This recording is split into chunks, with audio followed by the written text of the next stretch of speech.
She slid the document across the kitchen table and said, "Sign this. It transfers the lake house to us. Don't make this complicated." Something very still moved through me. Not anger, just clarity. 3 years I had watched her chip away at my son while I paid their bills and kept my mouth shut. I picked up the pen, flipped to the last page, and I started laughing. Then I broke the most shocking news of her life. "My name is Eleanor Marsh, and I am 71 years old. I say that not to invite sympathy, but to give you a frame. 71 years of building. 38 of them alongside my husband Robert, who was the kind of man who measured twice and wasted nothing, who believed that the work of your hands was the truest expression of your character, and who spent 3 summers, 1987, 1988, and 1989, constructing a lake house in northern Michigan board by board with his own calloused hands. He had help on the weekends from his brother Carl and from their father before his father's knees gave out. But most of it was Robert.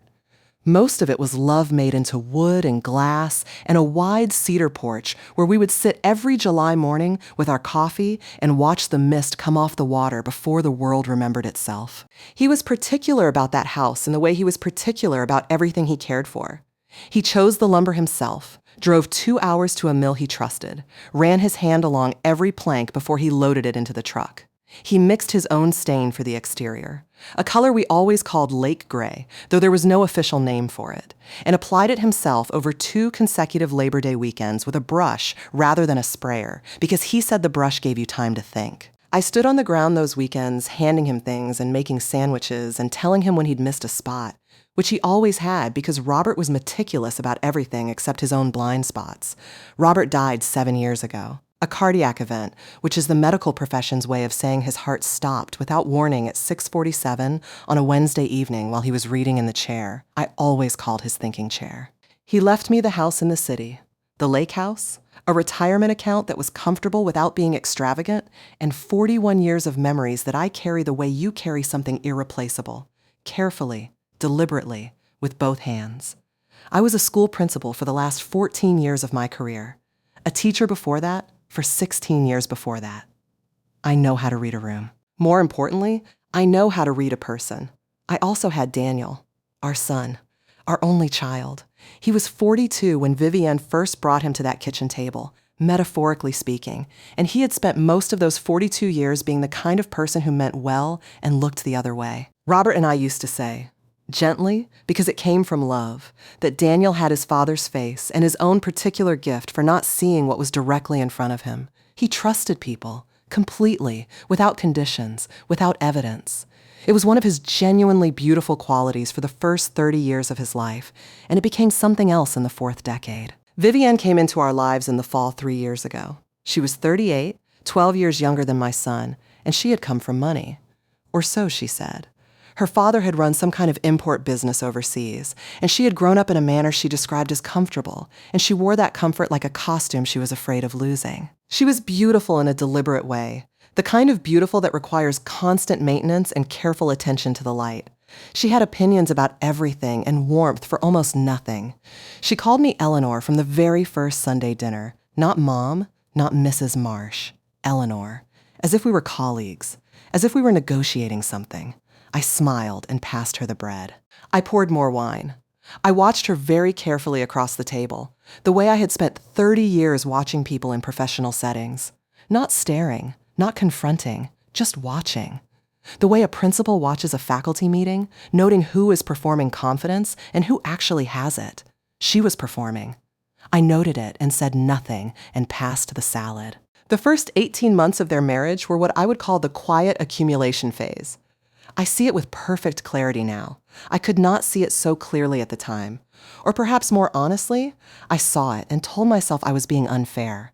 That I was the kind of mother-in-law who could not accept a daughter-in-law. That my suspicions were artifacts of grief still working themselves through my system. Those were comfortable lies. I held them longer than I should have. It began with small things. Little requests dressed in casual language. Daniel mentioned, in passing, over a phone call in March of the first year, that they were struggling a bit with rent. His company had restructured, his role had shifted, and there was a gap. He said it the way a person says something when they are hoping you will offer without having to ask directly. I offered. $500 a month, just until things stabilized. Things did not stabilize. By June, the $500 had quietly become $700. By September, Vivienne called me directly.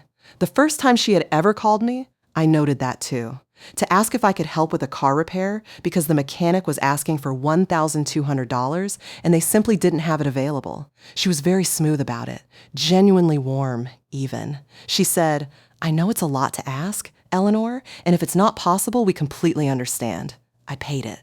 Because I loved Daniel, and because I thought that generosity builds trust, and I wanted Vivienne to know she could trust me. That was the year I spent $11,400 on my son's life. I kept a ledger. Not because I intended to collect it. Never that. It was never that. Robert always said keep records because life is long and memory is selective. I kept a simple notebook, green cover, college ruled, in the drawer of my desk in the study. Every amount, every date, every reason given, not as evidence, not yet, just as discipline. The habit of a woman who had managed a school budget for 14 years and knew that money without record keeping is just a story you tell yourself. By the second year, the requests had grown more elaborate. Vivienne wanted to update the apartment. "Just a few things," she said. "And would I mind contributing to a new sofa set?" The old one was perfectly fine. I had sat on it myself. The new one was $3,400. I paid half. Daniel thanked me warmly. Vivienne sent a photograph of the new sofa with a one-word text. Not thank you. Beautiful. That winter, they took a trip to Portugal. I learned this from Daniel's cousin, Patricia, who saw the photographs on social media. When I mentioned it to Daniel, he became slightly uncomfortable and said it had been a last-minute deal. Very inexpensive, nothing like whatever I was imagining. I did not ask who had paid for it. I already knew how to read that particular silence. Over 3 years, the total in my green ledger came to $48,700. Cash transfers, emergency repairs, furniture, groceries during the months they claimed to be between paychecks, $48,700. I am not telling you this so you will feel sorry for me. I am telling you because the number matters. The weight of a number is the only way to make a story like this real instead of merely sad. The pattern clarified in late summer of the third year. It was August, and I was at the lake house, where I spent most of every summer, as I had for 35 years, when Daniel called to say he and Vivienne wanted to come for a week. Just some time in the fresh air, some time on the water. Of course, I said. Come. They arrived on a Friday. Vivienne brought a new overnight bag and a quality of attention I had not noticed so sharply before. She moved through the house differently that visit. That is the only way I can describe it. She had been to the lake house 3 times in 3 years, but this visit she walked through the rooms like she was measuring something. She ran her hand along the porch, railing slowly, feeling the wood. She stood at the back windows, looking out at the water for a long time. She asked me, seemingly idly, whether I had had the property appraised recently. I said I hadn't. She nodded, looking out at the water. The lake properties around here are selling for so much more than they used to. The market has been extraordinary. She turned to look at me with a brightness in her eyes that was not quite warmth. Robert built this himself, didn't he? That's such a legacy. You must think about what happens to it down the line. I looked at her carefully. I think about it, I said. That night, after Daniel had gone to bed, I sat on the cedar porch in the dark and listened to the water. The frogs were loud. The moon was coming up slow and full over the far tree line. I sat for a long time and I thought about Robert and about what he would have said if he'd been sitting there beside me. He would have said, "Eleanor, you already know what this is. You're just being polite." He was always the one who gave me permission to trust what I already knew. I went inside. I called my attorney in the morning. Her name is Margaret Chen. She had been my attorney for 14 years, ever since she handled the refinancing of the city house during one of the more complicated moments of my financial life following Robert's death. She is 54, sharp as broken glass, and she has the gift of listening without interrupting and then saying exactly what needs to be said in the fewest possible words. I drove into the city on the 19th of August and sat across from her desk and told her everything. I started from the beginning. The monthly payments. The furniture. The Portugal trip I was not invited to. The way Vivienne walked through the lake house on this last visit, her hand on the railing, her questions about appraisals, her comment about legacy. Margaret listened without making notes, which I had learned over 14 years meant she was concentrating at full capacity. When I finished, she said, "How's your health?" I told her it was excellent.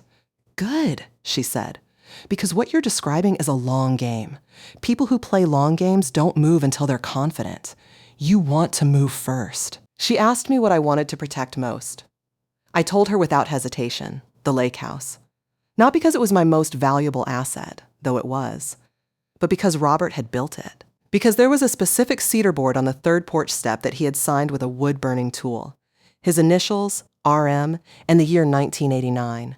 In a slightly uneven hand because his woodworking was considerably better than his lettering, and he had laughed at himself when he'd done it. I could not let that board become someone else's property. Margaret was quiet for a moment. Then she said, "An irrevocable trust. We name your granddaughter Claire as the primary beneficiary, with a life estate retained for you.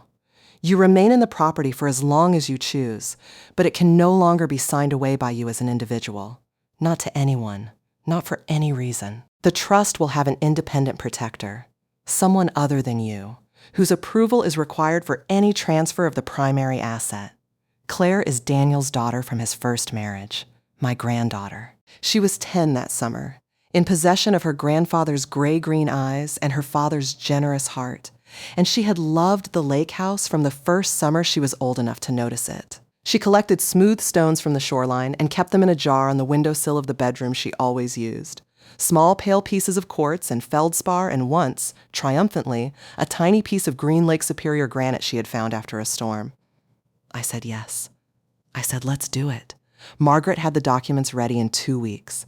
I signed them on the 3rd of September. The lake house was placed in the Eleanor Marsh Family Trust that afternoon, with Margaret named as independent protector. I drove home, made myself a cup of tea, and sat in Robert's thinking chair. "All right," I said to the room. "Now we wait." That same evening, I called Ruth Kaminsky. Ruth had been my neighbor for 22 years and my friend for 20. She was 73 that fall, still sharp, still funny in the dry way she had always been funny, and she was one of only 2 people on earth who knew the full shape of what I was carrying. Her Harold had died 3 years before Robert. The 2 men had died within a few years of each other, the way old friends sometimes seem to do. And the 4 of us had spent many summer weeks at the lake house over the decades, playing gin rummy on the porch and arguing pleasantly about everything and cooking elaborate meals together that always turned out better than they had any right to. I told Ruth everything over the phone.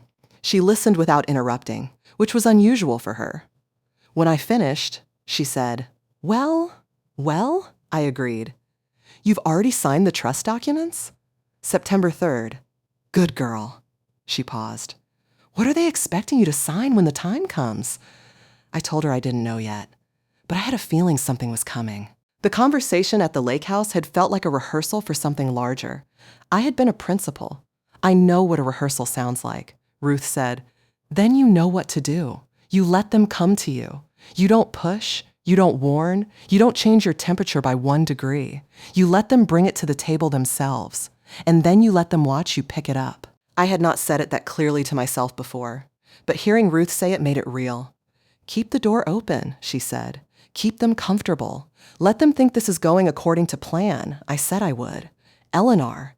She paused, and I could hear her breathing. "Don't tell Daniel about the trust. Not yet. Not until you're ready." It hurt to hear her say that. Because Daniel was my son, and I had spent his entire life not keeping things from him. But I trusted Ruth the way I trusted Margaret, and I trusted my own instincts, which had served me in professional settings for 30 years. So I said, I won't. I did not change my behavior toward Daniel and Vivienne by even a degree. This was the most important discipline. When you are watching someone and they don't know it, the worst thing you can do is let them feel the change in temperature. I kept the calls consistent.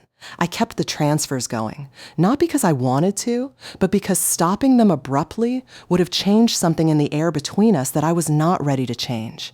I was not yet ready for them to feel my weather. In October, Daniel called to ask if we could talk about the future of the lake house. He used those exact words, the future of the lake house. I asked him what he meant.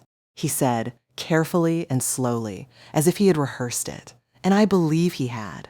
That Vivienne had been thinking that maintaining a second property was a significant ongoing expense for a woman on a fixed income, and that perhaps it made more sense to sell it and invest the proceeds. Fixed income. As if the retirement account and the pension and the investments Robert and I had spent 40 years building carefully were barely enough to keep me clothed. As if I were a fragile resource to be managed rather than a person to be spoken to honestly. I said, "That's worth thinking about, Daniel. Let me think about it." He said, "Vivienne thought you might want to include her in that conversation." I said, "Of course. We'll have dinner soon." We did not have dinner soon. But I noted the conversation in my mind alongside everything else. The discovery came in January. I had taken the train into the city for a medical appointment. A routine check with my cardiologist, nothing alarming, just the ordinary maintenance of a body that has had 71 years of use. And on the way back, I stopped for lunch at a small cafe on Hadley Street that I had been going to for 11 years. I had a window table and a bowl of soup and a good view of the sidewalk, which was one of the things I liked about that particular table. I saw Daniel and Vivienne through the glass. They were walking along the sidewalk, not toward me, and they had not seen me. They were with a man I did not recognize, tall, in a good dark coat, carrying a leather portfolio with the practiced ease of someone who carries one every day. They were talking with the animation of people who are moving towards something they want. Vivienne was doing most of the talking. Daniel was nodding. They went into the building directly across the street. I looked at the sign above the door. Ashworth and Patel, attorneys at law. I sat with my soup for a while. A long while. An attorney. They were working with an attorney, which meant the document that would eventually come across my kitchen table had already been in preparation for weeks, possibly longer. Which meant the conversation about the lake house appraisal had not been casual. Which meant the October phone call about the future of the lake house had not been exploratory. It had been part of something already in motion, already drafted, already discussed by someone in a good dark coat with a leather portfolio. I paid my bill. I walked out into the January cold. I did not call Margaret immediately. I walked 3 blocks and then stopped on a corner and stood there for a moment, feeling the full weight of what I already knew and was still processing. My son was allowing this. That was the part that required me to stop and breathe. Not Vivienne. I had understood Vivienne from the first Sunday dinner 3 years ago. But Daniel. My son with his father's face and his particular talent for not seeing things he did not want to see. He was standing in a law office while they prepared a document to extract his father's lake house from his mother's name. He was nodding along. When had he become this man? I walked back to the train. That evening, I called Margaret and told her what I had seen. She was quiet for a moment. Then she said, "They'll structure it as a deed transfer. They'll frame it as estate planning, your benefit, your simplification. They may not know about the trust yet, or they may have found it through a title search and adjusted accordingly." She paused. "When they bring it, do not refuse immediately. Just receive it, read it, let them feel confident. Then look at the signature line and call me." "I understand," I said. "The trust holds," she said. "Whatever they've drafted, the trust holds. An irrevocable trust with an independent protector cannot be unwound by the trustee alone. Not under any circumstances, not for any reason." Another pause. "They don't know that. That's the part they don't know." I said goodnight and hung up and sat in Robert's thinking chair in the dark for a long time. They came in February. On a Saturday, which I thought was deliberate. Weekends feel softer, less official, less like business. Daniel had called 2 days before to say he and Vivienne wanted to come for lunch, that Vivienne had something she wanted to discuss. Would that be all right? I said, of course. I said, "Come at noon." I made chicken soup. Daniel's favorite since he was 7 years old. I made it from scratch, the way I always had. The stock simmered for 3 hours, real carrots and celery cut into coins, the kind of meal that fills a kitchen with warmth and smells like something remembered. I thought it was important that the table look exactly like what it had always looked like. A mother's table. A place of warmth. A place they believed they were cleverer than.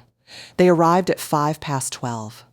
Vivienne was in a cream-colored coat, and she was carrying a manila envelope, which she set on the chair beside her when they sat down for soup as though it were the most natural thing in the world. Daniel talked about a project at work. He was more animated than usual, which I recognized as the animation of someone who has been coached to be pleasant in the minutes before something difficult. We ate the soup. I asked about Claire. Daniel said she was wonderful, working on a school project about ecosystems, very serious about it, the way she was serious about everything that interested her. Vivienne said very little during the meal. She was waiting. When the soup bowls were cleared and I had poured coffee, Vivienne reached for the manila envelope. She slid it across the table to me with both hands, gently, carefully, the way you pass something when you are pretending it is not what it is. "We've been working with an attorney," she said. Her voice was warm and measured and practiced. "To sort out some estate planning, really for your benefit. This just formalizes the lake house situation. The lake house situation. As if the house Robert built with his hands across 3 summers, the house we had spent 35 years of our lives in was a situation requiring formalization." "What does it do?" I asked. "It transfers the title to us," she said. "Daniel and me, jointly. Which means you're not responsible for maintenance or property taxes anymore, and if anything ever happened to you, it would pass to Daniel directly without going through probate." She smiled the practiced smile. "It makes everything much simpler. Don't make this complicated, Eleanor." There it was. Don't make this complicated. Those 5 words told me exactly what she thought of me. Not a woman to be negotiated with. Not a woman whose intelligence and experience warranted a real conversation. A complication to be managed. Daniel was looking at the table. Not at me. At the table. I looked at the envelope. I looked at Vivienne's hands, still flat on the surface, as if she was keeping it from floating away. Then I reached for the envelope, opened it, and drew out the document. 11 pages. The heading, Deed OF Transfer, Real Property. I took the pen she had placed on the table. She had thought of everything, hadn't she? And I began to read. Not because I didn't know what it would say, because I wanted them to watch me read it. I wanted them to sit in the warmth of their confidence while I turned the pages slowly. Page 3, page 6, page 9. I reached page 11, and there was the signature line. Eleanor Ruth Marsh, trustee, Eleanor Marsh Family Trust. Not Eleanor Ruth Marsh, individual owner, trustee. They had done a title search. They had found the trust, and their attorney had been smart enough to restructure the document accordingly. They needed my signature as trustee, not as owner, which they believed accomplished the same thing. What their attorney had apparently not discovered, or had not explained to them, was that an irrevocable trust cannot be directed by the trustee alone. The terms of the Eleanor Marsh Family Trust required that any transfer of the primary asset be approved by the trust's independent protector. The protector I had named was Margaret Chen, and Margaret had absolutely no intention of approving this transfer, or any transfer like it. I read the signature line a second time. Then I looked up, and I started to laugh. Not a small, polite laugh. A real one. The kind that starts somewhere deep in your chest and rises without asking permission. The kind that comes when something is both terrible and deeply absurd, when all the pieces of a long, patient picture fall into place at once, and you can see the whole thing clearly for the first time. I laughed the way you laugh when you have been very disciplined for a very long time, and the discipline has paid off exactly as it should have, and there is nothing left to hold back. Vivienne's face changed the moment I laughed. The practiced pleasantness dropped like a curtain cut from its rod. Underneath it was something harder and far less kind. "What is funny?" she said. Daniel looked up from the table. He was looking at me now. His face was careful and confused, and something else beneath that. Something I recognized but didn't have a name for yet. I set the document down. Set the pen beside it, neatly. I folded my hands on the table the way I had folded them at faculty meetings for 30 years when I needed everyone in the room to pay careful attention. "Vivienne," I said, and I kept my voice warm because I meant for it to be warm. I genuinely appreciate the thought that went into this. The attorney you used, Ashworth and Patel, I believe, is a competent firm. The document itself is well drafted. I can see a great deal of work went into it. The color shifted in her face when I named the firm. She had not expected me to know that. "But I can't sign this," I said. "Not because I'm unwilling to cooperate. Because it doesn't accomplish what you're hoping. You see, the Eleanor Marsh Family Trust is an irrevocable trust. That means I cannot direct its assets without the express approval of the trust's independent protector. And she won't approve this transfer. Silence. Complete silence in my kitchen, broken only by the February wind against the glass. Cold and consistent, Daniel said, slowly. Mom, what trust? And there was the moment I had been carrying for 6 months, the moment I had known was coming and had not looked away from. I looked at my son with his father's face, his particular gift for not seeing. And I said as gently as I could, I placed the lake house in a trust last September, Daniel, an irrevocable family trust. It names Claire as the primary beneficiary, with a life estate retained for me. I have the right to live there, maintain it, use it for as long as I choose. But I cannot sign it away to a third party. The decision is not mine alone to make by design. He stared at me. Claire. Yes, you put the lake house in a trust for Claire. I did. He looked at Vivienne, then back at me. In the space between those two looks, I watched him begin to understand something he had been working very hard not to understand. Something that had been in plain sight for 3 years. When did you decide this? He said. Last August, I said, after Vivienne walked through the lake house and asked about the appraisal value. Vivienne made a sound. I turned to look at her. Her hands were still flat on the table, but they were pressed down now, the knuckles showing white. I never, she started. You asked me if I had had the property appraised recently, I said, without heat. You said the lake properties were selling for much more than they used to. You asked if I thought about what would happen to it down the line. I let a moment pass. I thought about it, Vivienne, very carefully. She stood. She was controlled in the way that people are controlled when they are furious and do not have a clean exit available. She picked up her coat from the back of the chair. We have been supporting this family, she said. Her voice was thin and brittle. We have been thinking about your future. Sit down, I said. I said it quietly, the way I had said it in my office for 30 years when a conversation needed to find its correct level. And she sat. I think she sat because the tone surprised her. She had expected to be managed. She had not expected weight. Let me tell you some things, I said. Not to hurt you, and not to make this worse than it already is. But we have been in a conversation for 3 years that only one of us was participating in honestly, and I think it is time to have the real one. She looked at me. Daniel was completely still. I have paid $48,700 to support you and Daniel over the past 3 years, I said. Monthly transfers, emergency payments, furniture, groceries. $48,700. I have a ledger with every amount and every date. I kept it not as a debt. I never intended to collect it, not $1 of it. But because I was taught that records matter. Daniel's face had gone gray. He had known about the monthly payments. He had not known the total. I gave that money because Daniel is my son, I said. Because I was raised to understand that families help one another.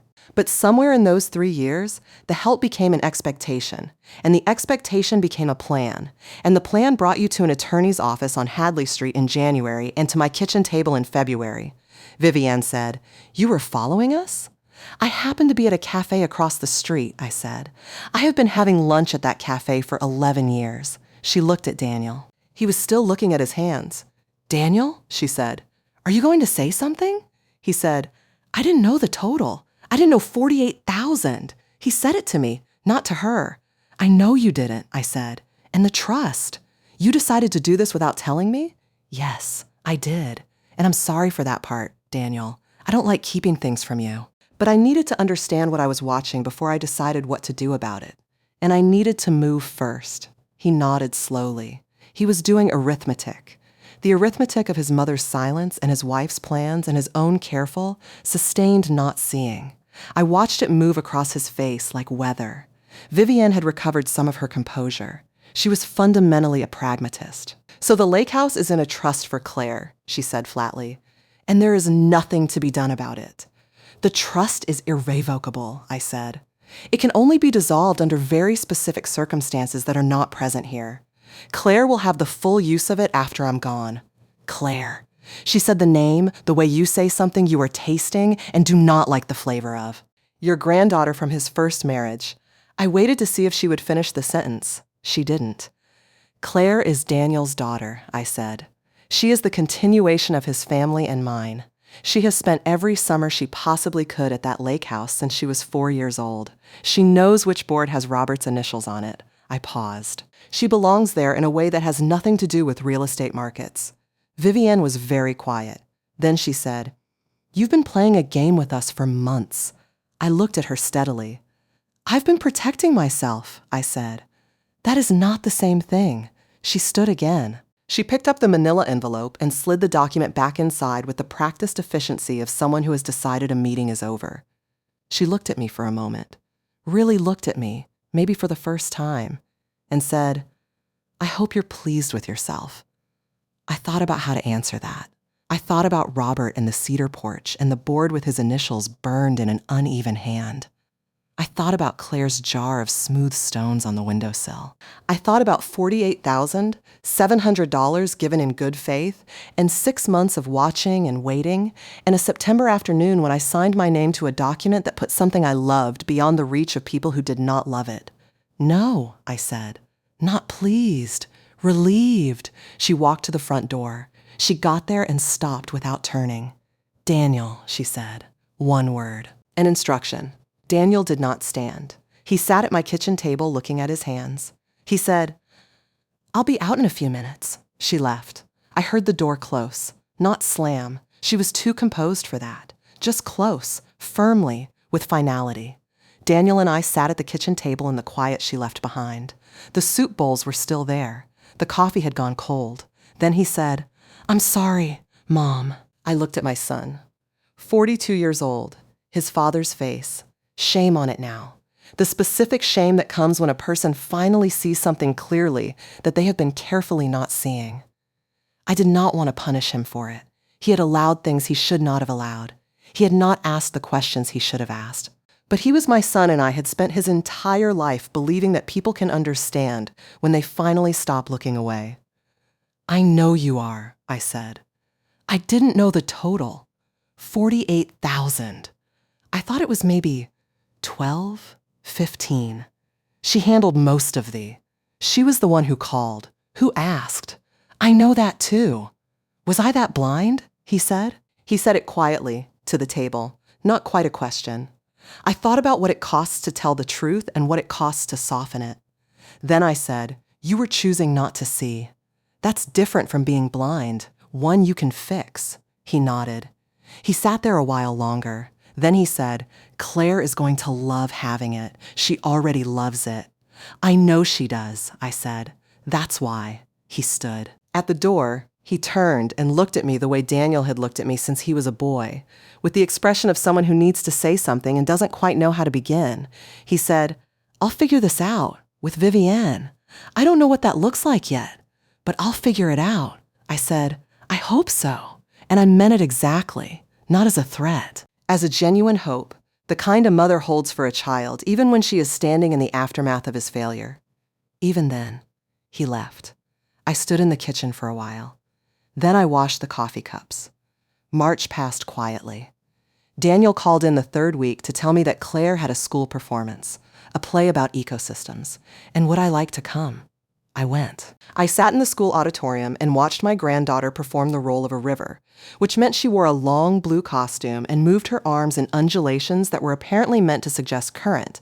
And she was magnificent in the way that 10-year-olds are magnificent when they are doing something with their entire heart and nothing held back. After the performance, she found me in the lobby and threw both arms around my neck and said, "Grandma Eleanor, did you see the part where I did the rapids? I had to spin twice. It was the hardest part." I told her I had seen every moment. She looked up at me with her grandfather's gray-green eyes, that particular quality of direct attention he had always had, and said, "Are you coming to the lake house this summer?" "I am," I said. "Are you?" She said, "Dad said maybe." She hesitated, the way perceptive children hesitate when they are carrying something complicated that they don't yet have the full vocabulary for. Then she said, "Is everything okay, Grandma?" I looked at her. I thought about how to answer a question like that from a 10-year-old who is wise enough to be asking it. I thought about all the things that were not quite okay and all the things that were, and about the lake house and the cedar porch and the board with Robert's initials and the jar of stones on the windowsill. Everything is going to be fine, I said. The lake house is waiting for us. She seemed satisfied with that. She went back to her friends. Daniel found me a few minutes later. We walked out to the parking lot together, and in the cold March air, he told me that he and Vivienne were in couples counseling, that there were things she had done that he had not fully understood until February, that they were working out what the marriage looked like going forward, and he was not certain of the answer. I listened without advising. That is not my job. A mother's job is to be a resource, not a verdict. I said, whatever you decide, make sure it's your decision, not one you're allowing. He looked at me. Is that what I was doing? Before? I said. What do you think? He was quiet for a moment. Then he said, yeah, I touched his arm. You're your father's son in more ways than one, I said. He was late to see things too sometimes, but when he finally saw them, he didn't look away again. Vivienne called me once in the weeks following the separation, which Daniel eventually told me about in late October. Decided, he said, mutually, which is sometimes true and sometimes the kindness you extend to the ending of something. Her voice on the phone was different from any version of it I had heard before, stripped of the practiced warmth, stripped of the management. What was left was something rawer and more honest, which actually surprised me. She said, I want to say something. Whether you believe it or not is your choice. I said, go ahead. I shouldn't have done it the way I did, she said. The document. I was. I told myself I was being efficient, making a sound plan for everyone. She stopped. I grew up in a family where everything was transactional, where planning ahead meant taking what you could before someone else did. I know that's not an excuse. I just thought it might explain. I sat with that for a moment. It did explain. It did not excuse. But there is a difference between those two things, and I have spent enough time with human beings. As a teacher, as a principal, as a person who has lived 71 years, to understand that people carry the households they grew up in inside them like weather systems. Most of us spend our whole lives trying to break those patterns or running from them or, on the very best days, finally recognizing them for what they are. I'm not a villain, she said. It came out almost as a question. I don't think you are, I said honestly. I think you were afraid of not having enough. And you chose the wrong way to manage that fear. She was quiet for a moment. Then she said, I'm sorry about the lake house. I accept that, I said. She said goodbye. I sat for a while after she hung up. I don't know what Vivienne's future looks like. I genuinely wish her something better than what she has been doing. The fear of not having enough is real, and it can drive people to terrible decisions. And I know this because I had my own version of it in the years after Robert died. The particular cold fear of a woman alone looking at finite numbers. The difference was in the direction I chose to move. You cannot take your way to security. You can only build it. I went to the lake house for the first time that summer on a Friday morning in early June. I drove up with a car full of groceries and a book I had been meaning to read for 2 years. And when I turned down the lane and the property came into view through the trees, the white siding, the cedar porch, the glint of water through the birch trees at the back, something that had been held tightly inside me all winter released. Not dramatically, just a long, quiet exhalation, like a building settling after a storm. I opened every window. I walked every room. I stood in the kitchen where I had made 10,000 cups of coffee with Robert over 10,000 quiet mornings. I stood in the bedroom where we had slept for 35 years of summer nights with the window open and the lake sounds coming in soft and constant. I stood on the porch in the afternoon light with my coffee and looked at the water for a long time. Then I walked down the 3 porch steps and crouched at the 3rd one, the board with his initials. RM, 1989, in the slightly uneven hand he had always laughed at. I put my palm flat against the wood. It was warm from the afternoon sun. It's still here, I said. It's going to stay here. Claire arrived the following weekend with Daniel. It was the first time he had come to the lake house without Vivienne, and neither of us mentioned it, and neither of us needed to. He carried the bags in and then stood on the porch for a long time looking at the water, the way he had stood there since he was a child, and I stood beside him, and we were quiet together in the good way that families can be quiet when the pressure has lifted, and what's left is what was always there underneath it.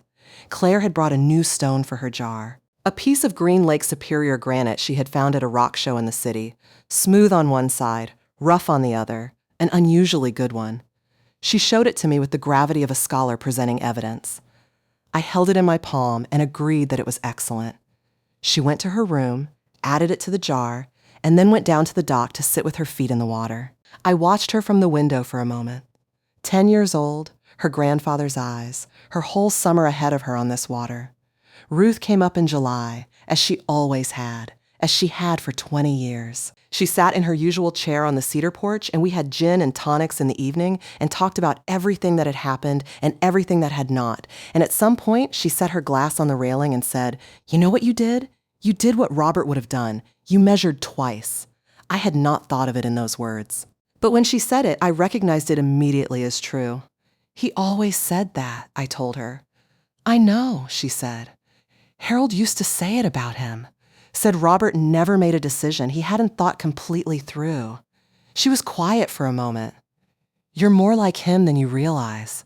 I sat with that for a while. The evening light was doing what it does in July, turning the lake to gold, lasting longer than you expect, fading so slowly you never quite see it go. The birch trees at the property line were dark against it. "I think I had to become more like him after he left," I said finally. "You have to fill the spaces." Ruth looked out at the water. "That's what this place is," she said softly. "A filled space." And it was. It is. The lake house is the filled space, filled with Robert's work and our summers and Claire's stones and the quality of light on cedar at the end of a July evening, and no document on any kitchen table in the world has the power to empty it. I want to tell you something, because you have come this far with me, and that means something. You did not find this story by accident. You found it because something in it speaks to something you already know, something you have perhaps been living with quietly for longer than you wanted to. I spent 3 years being slowly drained by people who saw me as a resource rather than a person. I spent 3 years making generous explanations for what I was watching because the alternative, accepting it fully, was too uncomfortable. And then one August night on a cedar porch, listening to frogs and watching a full moon come up over the water, I made a decision. Not a loud one, not a dramatic or impulsive one. A quiet, methodical, irrevocable decision to protect what I had built and what I had been given on my own timeline, in my own way, without announcing it to anyone who didn't need to know. If you are in the middle of something like what I have described, if you are writing amounts in a notebook you tell yourself is just for your own records, if you are explaining to yourself why someone's behavior is probably fine, if you are sitting with the persistent, low-grade feeling that you are being managed rather than loved, I want you to hear this clearly. You are not being too sensitive. You are being accurate. The difference between a gift and a demand is consent. When giving is truly freely chosen, it feels light. When it is expected, extracted, engineered by someone who knows exactly how to ask, it has a different weight. You know the difference. You have always known it. You have simply been telling yourself that you don't, because acknowledging it requires a response, and you are not yet ready. You can be ready. That is what I want for you. Not revenge, because revenge is loud and exhausting and ultimately unsatisfying. What I want for you is the specific peace that comes from having protected yourself correctly, from having moved first, from having measured twice. The peace of a woman who laughed at a last page because she had already done the necessary work 6 months before anyone asked her to sign anything. You deserve to be a person, not a resource. You deserve to be the woman who laughs at the last page. You deserve every summer on the water, every morning cup of coffee on the porch, every stone in a grandchild's jar on a windowsill. None of that is small. All of it is worth protecting. Robert built that lake house board by board across 3 summers because he believed that the work of your hands is the truest expression of your character. He was right. The work I did over those 6 months, the calls, the documents, the discipline of not changing my temperature by 1 degree, that was also the work of my hands. Less visible, no less real. The lake house belongs to Claire now in the only way that truly matters. She will have the cedar porch and the birch trees and the sound of the water at night and the board on the third step with her grandfather's initials.